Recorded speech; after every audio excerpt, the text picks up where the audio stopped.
Olympic से लेकर तमाम दूसरी अंतर्राष्ट्रीय खेल प्रतियोगिताओं में भारत के लिए मेडल जीत चुके पहलवानों ने अपने पदकों को गंगा में बहाने का कार्यक्रम 5 दिनों के लिए टाल दिया है।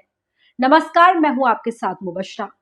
दोस्तों, बात दरअसल ये है कि सत्ता में बैठी सरकार के लिए ये जरा भी मायने नहीं रखता कि देश का नाम रोशन करने वाले, अंतर्राष्ट्रीय स्तर पर देश की छवि बनाने वाले खिलाड़ी क्या कर रहे हैं, क्यों कर रहे हैं, क्या वो कहना चाहते हैं, उनकी मांगे क्या है।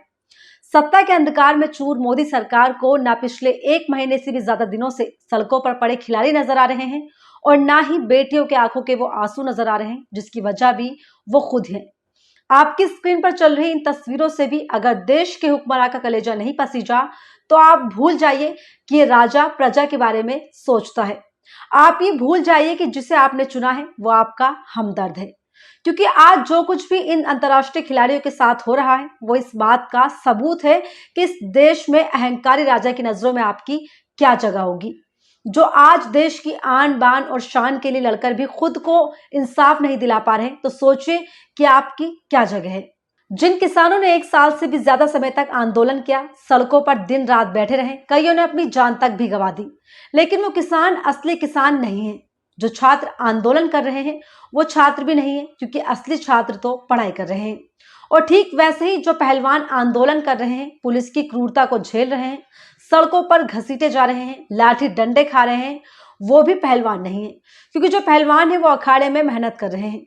यानी कुल मिलाकर इस देश में असली क्या है और नकली क्या है वो अब समझ पाना बहुत मुश्किल हो गया है। और अब असली और नकली का फैसला भारतीय जनता पार्टी और सत्ता के तलवे चाटने वाला चाटुकार गोदी मीडिया तय करेगा कि कौन असली है और कौन टुकड़ा टुकड़ा गैंग के लिए काम कर रहा है, कौन देश के खिलाफ काम कर रहा है। यानी कि साफ शब्दों में देशद्रोही कौन है, ये सब अब गोदी मीडिया और भाजपा तय करेगा। और जो भी कोई सरकार से सवाल करेगा या सरकार के खिलाफ अपनी आवाज को उठाएगा वो देशद्रोही कहलाएगा। पिछले 1 महीना 7 दिनों से अखिल भारतीय कुश्ती संघ के अध्यक्ष और भारतीय जनता पार्टी के बाहुबली सांसद बृजभूषण सिंह के खिलाफ प्रदर्शन कर रहे पहलवानों ने गंगा नदी में अपने मेडल को प्रवाहित करने का अपना फैसला टाल दिया। यह निर्णय उन्होंने देश भर की लाखों लोगों की अपील और खाप पंचायत और किसान संगठनों के विशेष अनुरोध पर लिया। ये पहलवान अपने दोपहर के बयान के अनुसार शाम 6 बजे हरिद्वार की हर के पेड़ी पर जाकर पहुंच गए थे और अपने मेडल को गंगा में प्रवाहित करने ही जा रहे थे। लेकिन पहलवानों के ऐलान के बाद से ही लगातार उनके समर्थक और समाज के प्रमुख लोग उनको इस तरह का कदम उठाने की अपील मना कर रहे थे कि वो ऐसा ना करें। इसी कड़ी में खाप सरपंच और भारतीय किसान यूनियन के अध्यक्ष नरेश टिकैत अपने अन्य खापों के अध्यक्षों के साथ हरिद्वार पहुंचे और पहलवानों से बात की और उन्हें आश्वस्त किया कि उनके संघर्ष में पूरा समाज उनके साथ खड़ा है। ये संघर्ष अब आर पार का होगा। उन्होंने खिलाड़ियों से 5 दिन का समय मांगा और कहा कि अगर 5 दिन में न्याय नहीं मिला तो पहलवान अपना निर्णय लेने के लिए आजाद है। इस बात पर मौजूद सभी पहलवान मान गए और अपने इस फैसले को 5 दिन के लिए टाल दिया है। पहलवानों के इस फैसले के बाद पूरे गोदी मीडिया समेत भाजपा नेताओं का नंगा नाच भी शुरू हो गया है और इस फैसले को लेकर सबकी प्रतिक्रियाएं भी सामने आ रही है। हर पहलू पर आज इस वीडियो में हम एक एक करके चर्चा करेंगे, लेकिन उससे पहले ये वीडियो आप देखिए।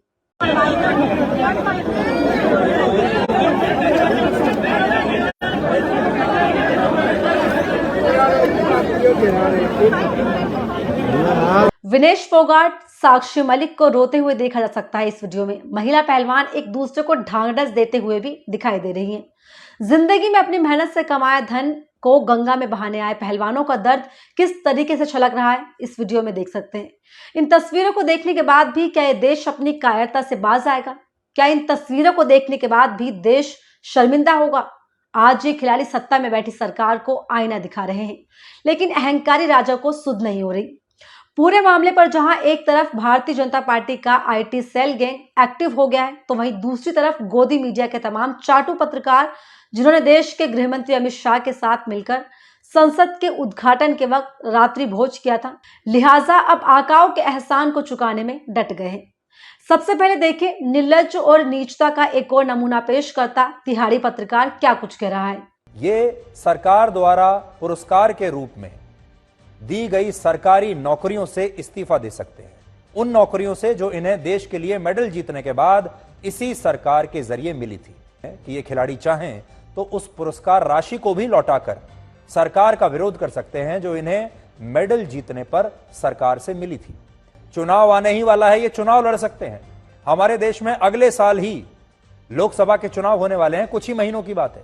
तिहाड़ जेल में पत्रकारिता का नाम रोशन करने वाला तिहाड़ी पत्रकार अपनी ज्ञान की पाठशाला में यह बता रहा है कि अगर पहलवानों को इंसाफ मांगना ही है तो नौकरी छोड़ दे, इनाम राशि जो मिली थी उसे वापस कर दे। ये शब्द खुद को पत्रकार कहने वाले तिहाड़ी के हैं। लेकिन ऐसे में सवाल यह है कि जब इन्हीं पहलवानों ने मेडल जीते थे तब 140 करोड़ भारतीयों का सीना गर्व से चौड़ा हो गया था। विदेशी सरजमी पर तिरंगा लहराया गया था और हर कोई इसका जश्न मना रहा था। लेकिन अफसोस कि आज वही पहलवान सड़कों पर अपनी साथ हुई नाइंसाफी के लिए आवाज उठा रहे हैं तो कोई उनकी आवाज को सुन नहीं रहा है या कहे कि सुनना नहीं चाहता। केंद्रीय मंत्री और भाजपा सांसद मीनाक्षी लेखी का भी यही हाल है। दोस्तों, पिछले 9 सालों में पहली बार ऐसा हुआ है जब प्रधानमंत्री मोदी के किसी मंत्री को सवालों से बचने के लिए दौड़ लगानी पड़ गई, वो भी ऐसे जैसे कि मानो कोई भूत उनके पीछे पड़ गया हो। मैम रेसलर्स बैठे, उनके लिए क्या कहेंगी? मैम रेसलर्स अपने मेडल बहाने जा रहे हैं, उनके बारे में क्या कहेंगे आप? ये वीडियो इस बात का जीता जागता प्रमाण है कि पहलवानों के यलगार पर मोदी सरकार इस तरीके से असहज है कि उनके वरिष्ठ मंत्रियों को भागना पड़ रहा है सवालों से बचकर, क्योंकि जवाब दे भी तो क्या दे जब आका ही मौन व्रत पर है तो गुलामों की क्या मजाल। कल का दिन हर भारतीय को शून्य करने वाला था जब हमारे देश की महिला पहलवान बेबस गंगा के तट पर अपने मेडल लिए फूट फूट कर रो रही थी। लेकिन इतना सब कुछ हो जाने के बाद भी पूरी मोदी सरकार मौन है। गोदी मीडिया इसे खिलाड़ियों का पाखंड और स्क्रिप्टेड नाटक बता रहा है। जी न्यूज के गोदी एंकर अमन चोपड़ा ने टिप्पणी की। 6 बजे का टाइम था, किसी ने रोका नहीं। अचानक वहां पर नरेश टिकैत प्रकट हुए और फिर उन्होंने मेडल ले लिए और 5 दिन का एक जो है अल्टीमेटम 5 दिन की एक डेडलाइन दे दी गई है। अब मेडल विसर्जन होना भी था, सब कुछ स्क्रिप्टेड था, जिसके क्लाइमेक्स में टिकैत जी की सडन एंट्री ने अब सस्पेंस को और भी बढ़ा दिया है। ये कहना गोद में बैठे दलाल पत्रकारों का जो पिताजी को सलामी ठोकने के लिए किसी भी हद को पार करने के लिए तैयार है। लेकिन इनमें सवाल यह भी किया जाना चाहिए इनसे कि जब आप इतने ज्ञानी हैं तो ज्ञान दे ही रहे हैं तो यह बता दीजिए कि पोक्सो एक्ट के अंतर्गत जब एफआईआर होती है तो कितने दिनों तक अपराधी को गिरफ्तार नहीं किया जाता है। आप जैसे ज्ञानी लोगों को यह भी बताना चाहिए देश के लोगों को कि ऐसे केस में अपराधी को साबित करना होता है कि उसने अपराध नहीं किया, ना कि पीड़ित को। लेकिन इन सबको आधारभूत सवालों को नजरअंदाज करते हुए पूरा गोदी मीडिया आपको यह बताने में लगा हुआ है कि पहलवानों का धरना प्रदर्शन एक चाल है सरकार के खिलाफ, और खिलाड़ी जो कुछ भी कर रहे हैं वो सुनियोजित यानी कि प्लान तरीके से पहले से ही किया जा रहा है। साथ ही पहलवानों के प्रदर्शन पर इस तरीके से प्रोपेगेंडा क्रिएट किया जा रहा है कि पूरा गोदी मीडिया जनता को बरगलाने की कोशिश में लगातार लगा हुआ है। सत्ता जब मदमस्त हो जाती है तो वो जमीनी हकीकत को नहीं देख पाती। इसका एक उदाहरण है केंद्रीय महिला एवं बाल विकास मंत्री स्मृति ईरानी, जो टीवी पर बैठकर महिला पहलवानों की समस्याओं को सुनने समझने के बजाय उनकी तुलना सत्ता की मलाई चाट रही बबीता फोगाट से कर रही है। देखिए नविका जी, आपके इस कार्यक्रम से पहले मैं कुछ 2-3 घंटे पहले ही बबीता फोगाट जी के साथ थी। आपको लगता है बबीता फोगाट जैसी एक विश्वविख्यात रेसलर उन लोगों के साथ बैठी होगी जिन्होंने किसी का शोषण किया हो, और वो भी उनके अपने परिवार के लोगों का शोषण किया हो? स्मृति ईरानी यहाँ पर कह रही है कि एक बेटी ने पूरे परिवार का सर झुका कर रख दिया, क्यों बबीता फोगाट अपने ही खानदान की बेटियों के खिलाफ खड़ी हुई है? इस सवाल का जवाब भी आप ही दें।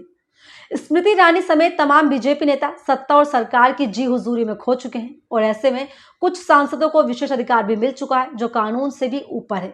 यानी सरकार जनता की जवाबदेही से खुद को मुक्त मान रही है और इसी अंदाज में काम भी कर रही है। लेकिन देश की जनता इसे बेहद बारीकी से देख रही है कि महिला पहलवानों के साथ किस तरीके का सुलूक किया जा रहा है। देश देख रहा है कि कैसे इंसाफ की गुहार लगाती महिलाओं की आवाज को नजरअंदाज लगातार किया जा रहा है। देश में जारी पहलवानों का विरोध प्रदर्शन अब इंटरनेशनल मुद्दा भी बन चुका है। दुनिया भर में पहलवानों की सर्वोच्च संस्था यूनाइटेड वर्ल्ड रेसलिंग यानी कि UWW ने भारतीय कुश्ती संघ को बर्खास्त करने की धमकी दे डाली है। 30 मई को UWW ने बयान जारी कर पहलवानों पर पुलिसिया कार्रवाई और उनकी गिरफ्तारी की कड़ी शब्दों में निंदा भी की है। साथ ही बृजभूषण शरण सिंह के खिलाफ जारी जांच पर भी निराशा जाहिर की है। UWW ने चेतावनी देते हुए कहा है कि अगर 45 दिन के भीतर भारतीय कुश्ती संघ का चुनाव नहीं हुआ तो भारत को सस्पेंड कर दिया जाएगा। इसी के साथ मणिपुर के 11 अंतर्राष्ट्रीय और राष्ट्रीय पुरस्कार विजेता खिलाड़ियों ने भी कह दिया है कि राज्य की क्षेत्रीय अखंडता से समझौता किया जाता है तो वो सरकार द्वारा दिया गए पुरस्कारों को वापस लौटा देंगे। Munjani Devi Padma Shri. Yeah. If the present system continues, so to allow mechanisms. Yeah. तो ऐसे में सवाल ये उठता है कि क्या अब जलते हुए मणिपुर को भी झूठा बताकर गोदी मीडिया और भाजपा आईटी सेल इस पर दुष्प्रचार करेगा? क्या इस पर भी सवाल उठाएगा?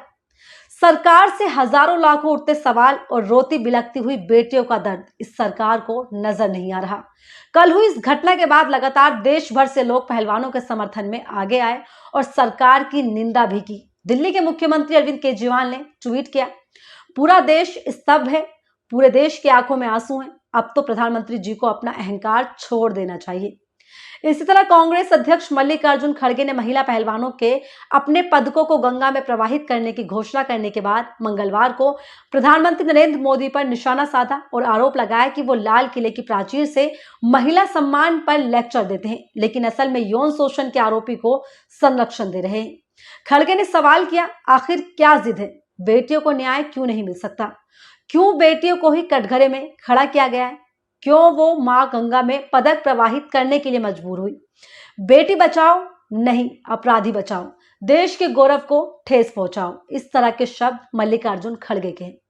पहलवानों के विरोध के समर्थन में पूर्व क्रिकेटर अनिल कुंबले ने ट्वीट किया। उन्होंने अपने ट्वीट में लिखा, 28 मई को हमारे पहलवानों के साथ मारपीट के बारे में सुनकर निराशा हुई। उचित बातचीत के जरिए कुछ भी हल किया जा सकता है, जल्द से जल्द समाधान की उम्मीद है। नेशनल कॉन्फ्रेंस के नेता फारूक अब्दुल्ला ने कहा, जिस तरह से पुलिस ने इनके पहलवानों के साथ किया वो गलत है। मैं समझता हूं कि इसकी तरफ प्रधानमंत्री को देखना चाहिए और जिस सांसद ने ये किया उसके खिलाफ एफआईआर दर्ज किया जाए और उसे सजा भी दी जाए। पहलवानों के साथ की जा रही बदसलूकी को देखते हुए पूरा देश हाहाकार कर रहा है, लेकिन इतना सब होने पर भी अहंकारी सरकार और उसके वो चंद नुमाइंदे जो कभी इन्हीं पहलवानों को देश का गर्व कहा करते थे, वो अभी तक इस पे खामोश है। जहां एक तरफ सरकार खामोश है तो वहीं दूसरी तरफ दिल्ली पुलिस ने पहलवानों को धमकाते हुए ये कह दिया है कि इंडिया गेट पर कोई भी अनशन पहलवानों को नहीं करने दिया जाएगा। इस सब के बीच और खाप पंचायत ने 4 जून को हरियाणा में एक बड़ी महापंचायत करने का ऐलान भी कर दिया है और कहा है कि अगर अब तक दोषी के खिलाफ कार्रवाई नहीं हुई तो कोई बड़ा ऐलान संभव लिया जाएगा। साथियों, आपको पता है कि 4 तारीख को मुंडलाना के अंदर पंचायत रखी गई है, जिसमें माननीय सत्यपाल मलिक जी आ रहे हैं, जिसमें जयंत चौधरी जी आ रहे हैं, जिसमें खिलाड़ी आ रहे हैं और देश के अंदर जो घटनाक्रम चल रहा है आपको बताने की जरूरत नहीं है। उसके ऊपर अगला फैसला लेना है। देश के हालात जो है वो रहने काबिल नहीं बचे हैं, यहाँ का इंसाफ नाम की तो चीज ही मर गई है। तो आप लोगों को आगे आना होगा। मेरा सब भाइयों से अनुरोध है कि ज्यादा से ज्यादा वहां पे पहुंचे और चौधर करने के लिए नहीं, वहां पे संख्या दिखाने के लिए, समर्थन देने के लिए पहुंचे। मेरा सभी खास चौधरी से ये अनुरोध है कि यह एक आपात स्थिति पैदा होगी और सभी की जिम्मेदारी बने इसे सुलझाने की, इस बात को किस तरह की पता नहीं किसी की भी अच्छी सुलह हो सके। और इसमें कल 1 जून की पंचायत रखी गई सोरम में। जिस तरीके से महिला पहलवानों को नजरअंदाज किया जा रहा है, उनकी आवाज को सुनकर भी अनसुना किया जा रहा है, तो वो अपने आप में तमाम सवालों को भी खड़ा करता है। इसलिए आपको अब समझना होगा और ये महसूस करना होगा कि जब तक आप अपनी आवाज बुलंद नहीं करेंगे तब तक इसका कोई भी हल नहीं निकलने वाला। तो इसलिए एक लोकतांत्रिक देश में आपका बहुत बड़ी दायित्व हो जाता है कि आप अपनी आवाज को बुलंद करें, क्योंकि जब आपकी आवाज बुलंद होगी तभी लोकतंत्र बुलंद होगा और तभी होगा बुलंद भारत। नमस्कार, जय हिंद।